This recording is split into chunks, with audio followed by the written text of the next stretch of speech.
very briefly on the secular justification of the state. I think that everybody refers here not just to religious multiplicity, so religions living in a society but without really interacting and without having some sort of recognition from the public institutions. We are talking about here about religious pluralism, not religious multiplicity. And pluralism, unfortunately, it is an inherently political concept.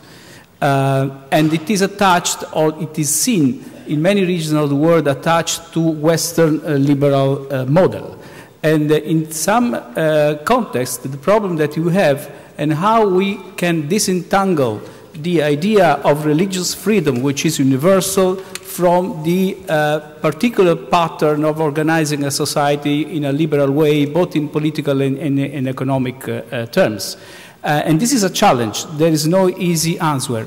There was a mention of this perspective of coalition building among nations. I think that we have to come together in a more multilateral way. So coalition building, there is a place where we can build coalition, which is the multilateral environment in which we live. And bringing together not only governments, but also religious leaders. So this is the other side of that religion can play in the positive side in fostering freedom of religions for everybody. We just have about 5 minutes left, so any other comments on this question before? Yeah, maybe just one element from the list of questions. I think for religious communities to warm to the issue of freedom of religion or belief, it's good to listen to minority experiences. And one positive aspect of our globalized world is there's no religious community that always is a majority in all countries. That's right. Yeah?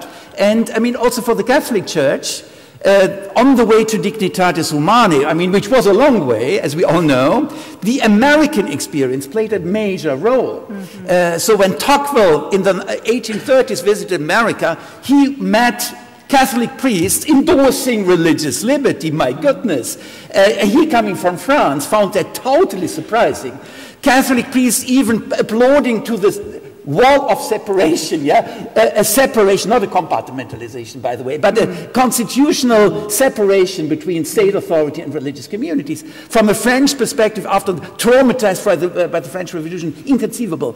So minorities made an impact. So within the Catholic Church, minorities. But then it's important that the majority understands freedom of religion or belief is not just a minority understanding. Minorities typically are quicker in the uptake, but it's as healthy for majorities as well, that they have to overcome that close embrace by the state. I mean, we heard a lot also about the Russian Orthodox Church and Putin. Yeah?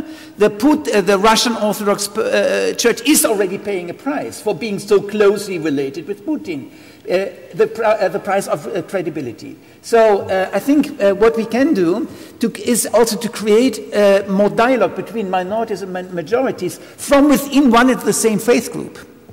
So Buddhists living in Myanmar with Buddhists living in, let's say, Malaysia, for instance. Yeah, I mean that is a very, very interesting possibility. So that religious communities, also where they are strong, can take ownership. David, I know you had some concluding thoughts that you wanted to offer. And, I think we may need to just go to those. Very quickly, I simply want to acknowledge that we are here at a time that for the Jewish community is an extraordinary moment. The Vatican just released, while we were here, this new document on the 50th anniversary of Nostra Aetate on the gifts and the calling of God are irrevocable. Building on Nostra Aetate's groundbreaking affirmation of the continuing covenant between God and the Jewish people. Now they've taken this a step further in terms of kind of normalizing the respect that two faith traditions have for each other. It's an extraordinary moment here, and it allows me to say something about why I am here. I'm here for two reasons. I'm here because, in a personal capacity as a Jew, arguably part of a people that's been amongst the quintessential victims of religious persecution in all of human history. I know all too well what happens when good people stand idly by the blood of their neighbors, when good people remain silent. And for me, much of my life has been dedicated to the principle we can't remain silent. What is happening with the Christian community in the countries that I've visited across the globe. I visited China, Vietnam, Pakistan, Burma, Saudi Arabia, Sudan, Iraq, here, and what is happening is something we can't stand idly by on. But I'm here also because I'm an American and an American government official. And this issue of protecting the minority communities in Iraq and Syria and minority communities elsewhere, but particularly our concern about the Christian community. In seeing the evisceration of these great historic communities, we've been given a mandate, Knox Thames and I, to figure out what we can do to make it possible to allow these displaced communities to be able to return to their homes, even as we're trying to hold them in place with the support of the American government where they are, and open up opportunities for migrants here. But it's for both of those reasons that I am here.